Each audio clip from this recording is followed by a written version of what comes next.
This is 7 National News, and in our top story, His Highness Sheikh Mohammed bin Zayed Al Nahyan, the Crown Prince of Abu Dhabi and Deputy Supreme Commander of the UAE Armed Forces, yesterday ordered the construction of a memorial in Abu Dhabi for more than 50 Emiratis who died in Operation Restoring Hope. The construction of the memorial is a reflection of the wishes of President His Highness Sheikh Khalifa bin Zayed Al Nahyan, with the memorial to be a tribute to the Emirati heroes who sacrificed their lives in the line of duty and will keep their memory alive in the hearts of future generations. The Abu Dhabi Crown Prince has instructed the Martyrs Families Affairs Office at the Abu Dhabi Crown Prince's Court to oversee the construction of the memorial. Early voting in the UAE's Federal National Council elections began earlier today at 9 polling stations across the country. Local reports also outline that the ballot will be secured through the use of an encryption-based electronic voting system that will be used during the 3-day election. It uses interrelated cryptographic processes to verify voters, recording their vote anonymously and reliably tallies ballots. The chairman of the National Election Committee and Minister of State for Foreign Affairs and Minister of State for Federal National Council Affairs, His Excellency Dr. Anwar Mohammed Gargash, said the system was the most reliable available, while adding that the adoption of the election protection system reiterates the NSC's commitment to hold an election that is characterized by the highest degrees of fairness and transparency. Petrol prices in the UAE are to fall more than 8% next month, making it the second consecutive month of declines. The Fuel Prices Committee also confirmed that the price of diesel will increase slightly. According to the announcement, E Plus has been set at 1 dirham 72 a litre from 1 dirham 89 in September, a decline of 8.9%. Special is at 1 dirham 79 from 1 dirham 96 a litre, a fall of 8.7%. And Super will be 1 dirham 90 a litre from 2 dirham 7, a fall of 8%. Diesel, meanwhile, will be 1 dirham 89 a litre, a 1.6% increase from 1 dirham 86 a litre. Prices initially rose in August, which was the first month since the new pricing was implemented, but have now fallen close to levels before the first changes were made. And in other news, Majid Al Futtaim today unveiled the successful delivery of its Evolution 2015 redevelopment within Mall of the Emirates. Adding 36,000 square meters of retail, dining and entertainment experiences, Majid Al Futtaim's design innovation has created an entire new floor above one of the world's most successful retail destinations through an investment of more than 1 billion dirhams. Underscoring Majid Al Futtaim's leadership in the retail sector, Evolution 2015 was developed to enable Mall of the Emirates to remain fully operational throughout redevelopment, an immense achievement of engineering and design. As Majid Al Futtaim's most viable option for expansion was upward, architects were tasked with creating a 1-meter thick deck on top of the existing structure, eliminating any load on the existing roof above anchor retailer Carrefour. With a 3,000-strong team working continuously for 18 months, Mall of the Emirates traded as normal throughout the redevelopment process, logging 15 million man-hours to construct 2 new domes, 3 major glass barrel roof lights, 9 new bridges and 3 escalators to seamlessly connect the extension to the existing mall. When you just go back to 2005, when Mall of the Emirates was launched at that time, I think the whole experience when it came to Dubai, it came with an idea of having a direct impact on the tourism. I think Mall of the Emirates proved itself from day one. The growth on a regular basis, in 2010, for example, we added 10,500 GLA, which is the gross leasable area, when we opened the Fashion Dome, and recently we're talking about 2 phases of Evolution 2015, 36,000 square meter built area, 1,300 extra car park. I think these are all indications that Mall of the Emirates had a very positive impact on the tourism and on Dubai overall. The most difficult part of executing this project was building a mall on top of an existing mall. So I think that was the biggest challenge. When we received the idea of like building an extension for Mall of the Emirates, we were like all excited. But when we heard that it's on top of the existing mall, like we had the impression that we might face difficulties. Yes, we did face difficulties, but the team managed these difficulties successfully. If you have people mingling around underneath a construction like this is something you have to really plan, and this needs time, and this is why it needs 2 years to build that, and even 1 more year to plan that. So you have to be very precise in what you're doing, but this is always the standard of Majid Al Futtaim, so we want to have the quality and we want to have the best product we can deliver. Maybe it's not a secret, but consumer experience is something which we really be focused on. So we always doing things what is the demand of the consumer. We would never ever build a mall just for our fun. It has to be a mall the consumer really wants. So the learnings out of this mall, out of other malls like Mirdif or Dera or in other countries are coming all together in the next mall, and this is what this company is all about. 19 malls, and all the experience out of the malls makes the 20th.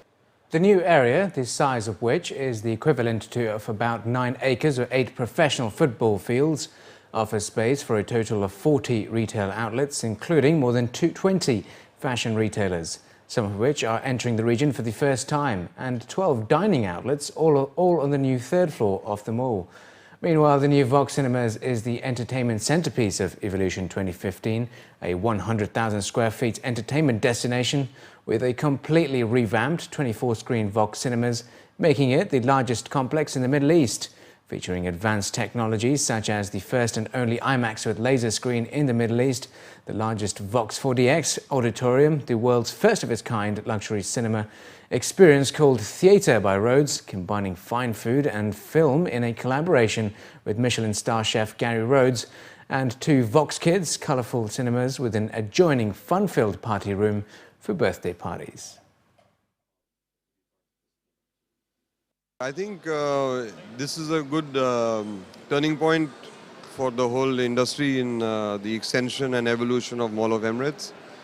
For Majid Al Futtaim Fashion, we are very pleased to launch 4 brands today. We have launched All Saints for the first time in Middle East, Lululemon also first time in Middle East, and we have introduced flagship concepts for Juicy Couture and Jane Norman. I think that there is a big demand from the consumers here to bring new concepts and new brands to the market.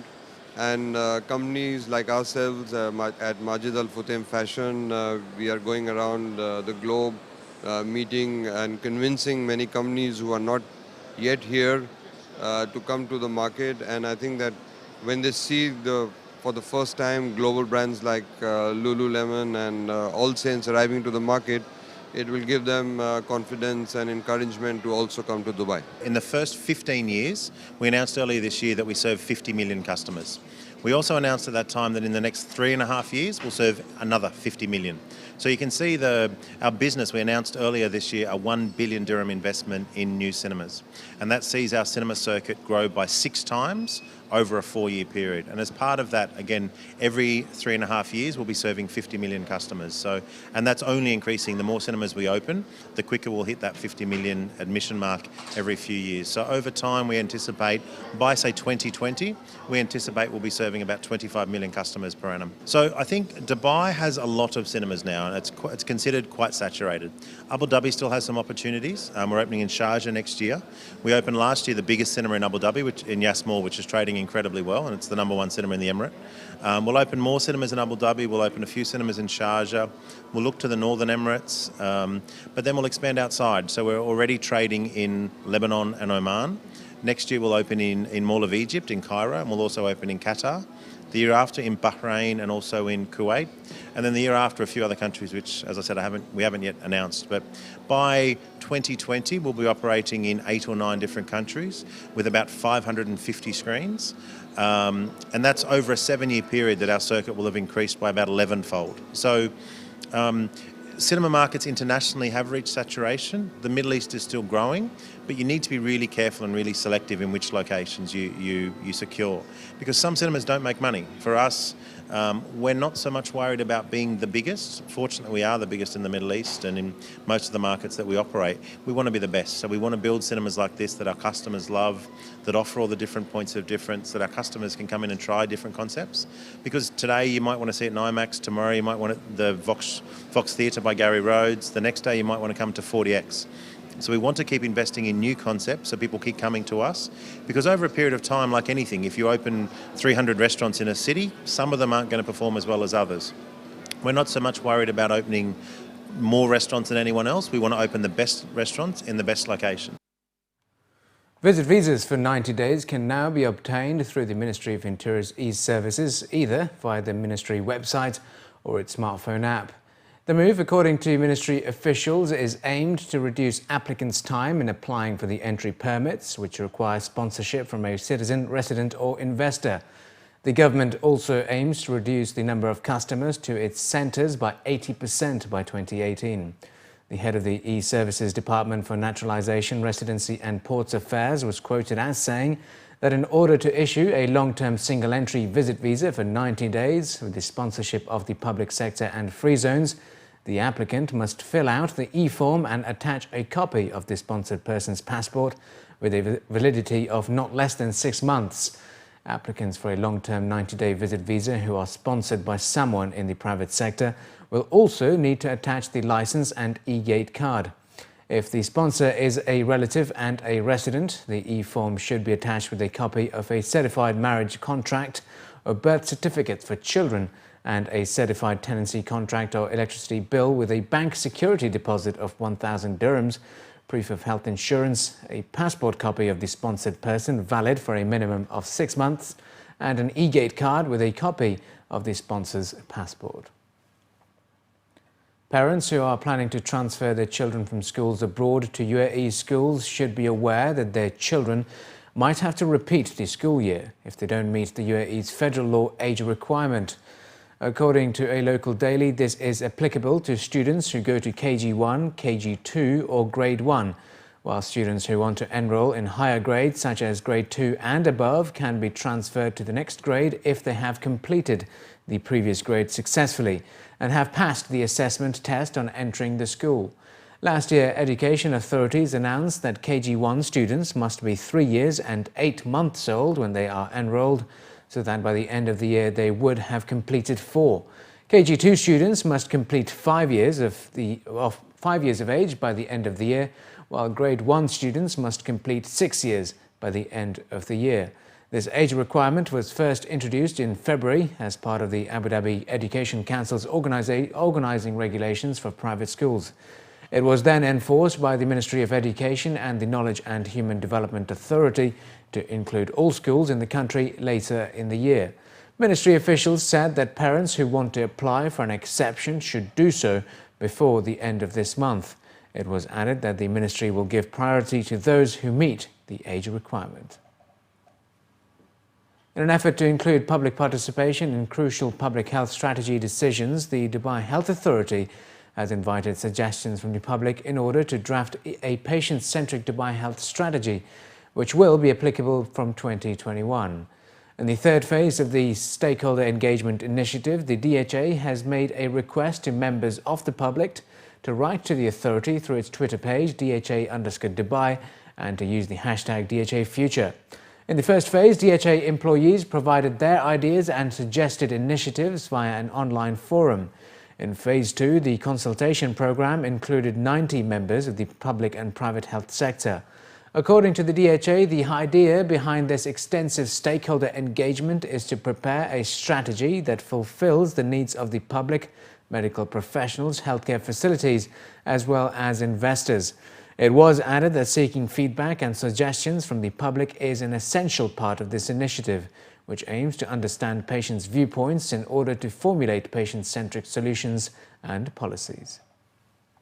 And finally, in the bulletin, ticket holders for this year's Formula One Grand Prix in Abu Dhabi can brace themselves for a range of entertaining acts during the post-race concerts as organisers of Yasalam Festival have announced the lineup of international artists that will perform at the Do Arena. At a press conference, it was revealed that Florence and the Machine, Enrique Iglesias and Blur are the artists performing at this year's Yasalam series of concerts at the Abu Dhabi Grand Prix. As per the lineup, the Spanish singer and songwriter Enrique Iglesias will take centre stage on Friday, the 27th of November, where visitors can look forward to his popular songs such as Bailando and Loco, to name a few. Saturday, the 28th of November, will feature Florence and the Machine, who have performed in the UAE before, while the most successful English rock band of the last 2 decades, Blur, will be the headline act for Sunday, the 29th of November. Tickets for the Formula One start from 395 dirhams for general admission, which allows free access to the post-race entertainment. While Yas Island will play host to the international sporting event, there is plenty of free entertainment lined up at the Abu Dhabi Corniche with Beats on the Beach. Organisers are hopeful for a large turnout, as it will feature stars such as J. Cole, Faithless and Emirati singer Omar Al-Marzouqi. Yasalam is a big part of the F1 in Abu Dhabi, and the lineup this year is as stellar and as exciting as it's always been. I think we've got a real, a mixed bag of entertainers, if you like, that are coming to perform. Enrique, Florence and the Machine, Blur. There's something for everybody. I think there's something for the families of Abu Dhabi. There's something for the race goers of F1. It's a real good cross section of artists and entertainers. Really good showmen, really professional entertainers, and hopefully great shows, 3 great shows in a row there. I'm really, honored to be on Beats on the Beach in Abu Dhabi for the first time, perform in front of 50,000, crowd. It's really make me so excited, and I need to, be ready for this event. It's gonna be, a big exposure. Hopefully it's not be the only one. I am looking forward for more events, more concerts upcoming in the future. With a host of activities lined up for Yasalam Festival, which begins on the 19th of November, the Director of Events Bureau for Abu Dhabi Tourism and Culture believes the event will attract a large number of visitors. Since the first edition in 2009, it was added that Yasalam has established itself as the largest citywide festival. We have more than 5 main pillars for the activities on the Corniche, Yas Live, and these events, of course, will extend the length of stay for the visitors and will create such great opportunities for the community to engage and enjoy the great F1 ambience in the city. As you know, Yasalam will feature sports, entertainment activities across the city. It will create such amazing and definitely outstanding ambience in the city to go beyond the race for the community, for the visitors, and we're looking forward to host the race actually, and such, I think, lineup artists will of course alive the experience and will create forever memories.